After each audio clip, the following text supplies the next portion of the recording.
नमस्कार, आकाशवाणी देहरादून से प्रस्तुत हैं प्रादेशिक समाचार। पहले मुख्य समाचार। प्रधानमंत्री नरेंद्र मोदी ने कहा, जीएसटी बचत उत्सव ने दिवाली के त्योहारों के दौरान मांग, उत्पादन और रोजगार को बढ़ावा दिया है। कैबिनेट मंत्री डॉ धन सिंह रावत ने पौड़ी जिले के खेरसू विकासखंड में शिक्षा, पेयजल और सड़क निर्माण से जुड़ी 17 योजनाओं का शिलान्यास किया। कहा, सरकार गांव-गांव तक विकास पहुंचाने के लिए प्रतिबद्ध। गन्ना विकास मंत्री सौरभ बहुगुणा ने प्रदेश की चीनी मिलों को आगामी पेराई सत्र की सभी तैयारियां 31 अक्टूबर तक पूरा करने के निर्देश दिए। और रेलवे त्योहारों के दौरान भीड़ को देखते हुए अगले 3 दिनों में 900 से ज्यादा विशेष रेलगाड़ियां चलाएगा।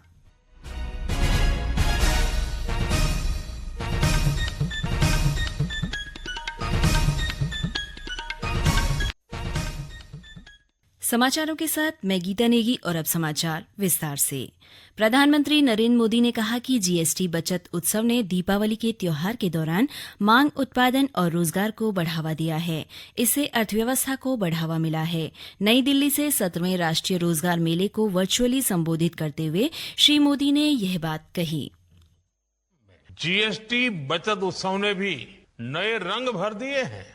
ये जीएसटी बचत उत्सव रोजगार उत्सव में भी बदल रहा है। अभी हमने देखा, धनतेरस, दीपावली पर जिस तरह रिकॉर्ड बिक्री हुई है, नए नए रिकॉर्ड बने, पुराने रिकॉर्ड टूटे। ये दिखाता है कि कैसे जीएसटी में हुए रिफॉर्म ने देश की अर्थव्यवस्था को नई गति दी है। जीएसटी में हालिया सुधारों पर प्रधानमंत्री ने कहा कि इन सुधारों का प्रभाव उपभोक्ता बचत से कहीं आगे जाता है, क्योंकि अगली पीढ़ी के जीएसटी सुधार रोजगार के अवसरों का भी विस्तार कर रहे हैं। उन्होंने एमएसएमई क्षेत्र और खुदरा व्यापार पर इन सुधारों के सकारात्मक प्रभाव का उल्लेख किया, जो अब विनिर्माण, लॉजिस्टिक, पैकेजिंग और वितरण में रोजगार के नए अवसर पैदा कर रहे हैं। कैबिनेट मंत्री डॉ धन सिंह रावत ने पौड़ी जिले के खेरसू विकासखंड में शिक्षा, पेयजल और सड़क निर्माण से जुड़ी 17 योजनाओं का शिलान्यास किया। इन योजनाओं में विद्यालयों के सौंदर्यीकरण कार्य, पेयजल टैंकों का निर्माण और संपर्क मार्गों के निर्माण कार्य शामिल हैं। इस अवसर पर आयोजित जनसभा को संबोधित करते हुए डॉ रावत ने कहा कि खिरसू ब्लॉक में इन योजनाओं के पूरा होने से ग्रामीण क्षेत्रों में शिक्षा और जीवन स्तर दोनों में सुधार होगा। शिक्षा, स्वास्थ्य, सड़क और पेयजल जैसी बुनियादी सुविधाओं को सरकार की सर्वोच्च प्राथमिकता बताते हुए उन्होंने कहा कि सरकार गांव-गांव तक विकास पहुंचाने के लिए प्रतिबद्ध है। रेलवे ने त्योहारों के दौरान बढ़ती भीड़ को देखते हुए अगले 3 दिनों में 900 से अधिक विशेष रेलगाड़ियां चलाने का निर्णय लिया है। दीपावली और छठ पर्व मनाकर लौटने वाले यात्रियों की सुविधाओं के लिए 6000 से अधिक विशेष रेलगाड़ियां अधिसूचित की गई हैं। देहरादून रेलवे स्टेशन पर आकाशवाणी से बातचीत में रेल यात्रियों ने कहा कि पिछले 11 वर्षों में रेलवे का आधुनिकीकरण तेजी से हुआ है। यात्रियों का कहना है कि रेलवे में स्वच्छता पर विशेष ध्यान दिया जा रहा है। साथ ही सरकार ने अतिरिक्त ट्रेनें चलाकर रेलवे में होने वाली भीड़ को नियंत्रित किया है, जिससे सफर और अधिक आरामदायक हो गया है।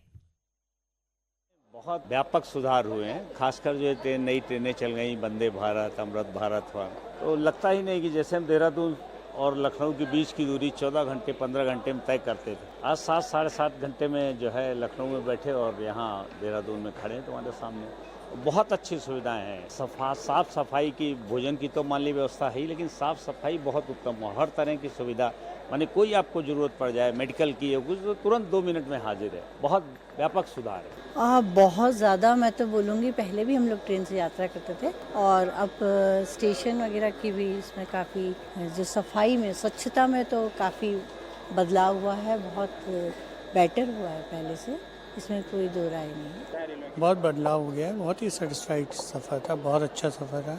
एक तो टाइम, दूसरा सफाई और गाड़ियों का बहुत अच्छा है, भीड़ नहीं है। इवन स्टेशन भी मैं देखता हूँ हर जगह बहुत चेंज हो गया है, पहले से बहुत चेंज हो गया है।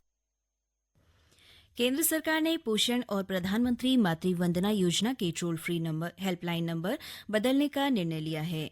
अगले महीने की 1 तारीख से वर्तमान टोल फ्री हेल्पलाइन नंबर 14408 के स्थान पर नया हेल्पलाइन नंबर 1515 होगा।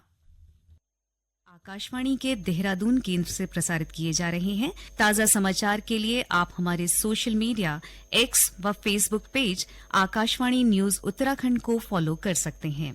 साथ ही ये समाचार हमारे YouTube channel Akashvani news Uttarakhand पर भी उपलब्ध हैं। गन्ना विकास मंत्री सौरभ बहुगुणा ने प्रदेश की चीनी मिलों को आगामी पेराई सत्र की सभी तैयारियां 31 अक्टूबर तक पूरा करने के निर्देश दिए। देहरादून में आयोजित बैठक में गन्ना मंत्री ने चीनी मिलों को पेराई सत्र 2025-26 के लिए निर्धारित लक्ष्यों की प्राप्ति के लिए कार्ययोजना तैयार करने के निर्देश भी दिए। श्री बहुगुणा ने कहा कि वर्ष 2024-25 की तुलना में इस सत्र में कम से कम 65% गन्ना मूल्य भुगतान चीनी मिलों द्वारा अपने संसाधनों से किया जाए, ताकि राज्य सरकार पर गन्ना मूल्य भुगतान की निर्भरता में कमी लाई जा सके। देवभूमि को नशा मुक्त उत्तराखंड बनाने के लिए पुलिस का नशा विरोधी अभियान जारी है। इसके तहत शासन और प्रशासन स्तर पर लगातार जागरूकता कार्यक्रम आयोजित किए जा रहे हैं। साथ ही नशे के कारोबार में शामिल लोगों के खिलाफ पुलिस की सख्त कार्रवाई भी जारी है। इसी क्रम में हरिद्वार और बागेश्वर जिलों में विशेष चेकिंग अभियान के दौरान पुलिस ने 4 अभियुक्तों को गिरफ्तार किया है। बागेश्वर के पुलिस अधीक्षक चंद्रशेखर घोड़के ने बताया कि पुलिस ने 2 नशा तस्करों को गिरफ्तार कर उनके कब्जे से चरस और स्मैक बरामद की है। आकाशवाणी से बातचीत में उन्होंने कहा कि नशे के कारोबार में संलिप्त व्यक्तियों और उनके नेटवर्क के खिलाफ कड़ी कार्रवाई की जा सकती है, ताकि जिले को नशा मुक्त बनाया जा सके। तरीके से नशा मुक्त बनाना है। इसी क्रम में पीएचक्यू द्वारा भी लगातार निर्देश रहता है कि नशे के ऊपर सख्त से सख्त कार्रवाई करनी है। बागेश्वर पुलिस ने 2 सफलता प्राप्त की है। 2 अभियुक्त हमने अलग अलग मुकदमे में गिरफ्तार किए हैं। अभियुक्त खीम सिंह ये कर्मी का निवासी है। इससे हमने 1 किलो 40 ग्राम चरस के साथ गिरफ्तार किया है कल, और इस चरस की कीमत जो है लगभग 4 लाख से भी अधिक है अंतर्राष्ट्रीय बाजार में। इसके अलावा अभिषेक वर्मा ये निवासी कांडा का है ये, और इसको हमने जो है 4.34 ग्राम अवैध स्मैक के साथ गिरफ्तार किया है। इसकी कीमत 80,000 के आसपास इसकी कीमत है स्मैक की। उत्तराखंड राज्य स्थापना दिवस के रजत जयंती अवसर पर राजधानी देहरादून में राष्ट्रपति द्रौपदी मुर्मू और प्रधानमंत्री नरेंद्र मोदी के प्रस्तावित कार्यक्रम को लेकर तैयारियां जोरों से चल रही हैं। जिलाधिकारी सविन बंसल ने प्रवासी उत्तराखंडी सम्मेलन और सैन्यधाम के प्रस्तावित लोकार्पण कार्यक्रम की तैयारियों व व्यवस्थाओं के संबंध में विभागीय उच्च स्तरीय अधिकारियों के साथ तैयारी की समीक्षा बैठक की। इस दौरान उन्होंने लोक निर्माण विभाग, एमडीडीए, नगर निगम, विद्युत और वन विभाग के अधिकारियों को प्रस्तावित रूट, सड़क मार्ग, शहर के सौंदर्यीकरण, सफाई, झूलती विद्युत लाइन और गिरासू पेड़ों की लूपिंग को समय पर पूरा करने के निर्देश दिए। साथ ही उद्यान पेयजल विभाग को प्रस्तावित कार्यक्रम स्थलों पर पेयजल आदि व्यवस्थाओं को सुचारू रखने के लिए कहा। मत्स्य पालन के साथ ही ट्राउट बीज का उत्पादन कर चमोली के काश्तकार अपनी आर्थिकी मजबूत कर रहे हैं। जिले में 1135 काश्तकारों को मत्स्य पालन विभाग की ओर से केंद्र पोषित विभागीय योजनाओं के तहत ट्राउट रेसवेज निर्माण, fish kiosk, trout hatchery, refrigerated van जैसी योजनाओं का लाभ दिया जा सकता है। और अब एक नजर आज के समाचार पत्रों की सुर्खियों पर। मुख्यमंत्री पुष्कर सिंह धामी के चंपावत दौरे की खबर को सभी समाचार पत्रों ने सचित्र प्रमुखता से प्रकाशित किया है।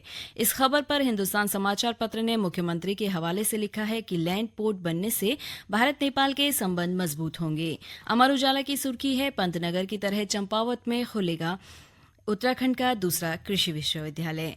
अंत में मुख्य समाचार एक बार फिर।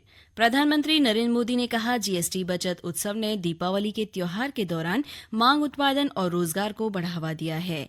कैबिनेट मंत्री डॉ धन सिंह रावत ने पौड़ी जिले के खिरसू विकासखंड में शिक्षा, पेयजल और सड़क निर्माण से जुड़ी 17 योजनाओं का शिलान्यास किया। कहा, सरकार गांव-गांव तक विकास पहुंचाने के लिए प्रतिबद्ध है। गन्ना विकास मंत्री सौरभ बहुगुणा ने प्रदेश की चीनी मिलों को आगामी पेराई सत्र की सभी तैयारियां 31 अक्टूबर तक पूरा करने के निर्देश दिए। और रेलवे त्योहारों के दौरान भीड़ को देखते हुए अगले 3 दिनों में 900 से ज्यादा विशेष रेलगाड़ियां चलाएगा। इसके साथ ही प्रादेशिक समाचारों का ये अंक समाप्त हुआ। अगला समाचार बुलेटिन 10:30 बजे प्रसारित किया जाएगा। नमस्कार।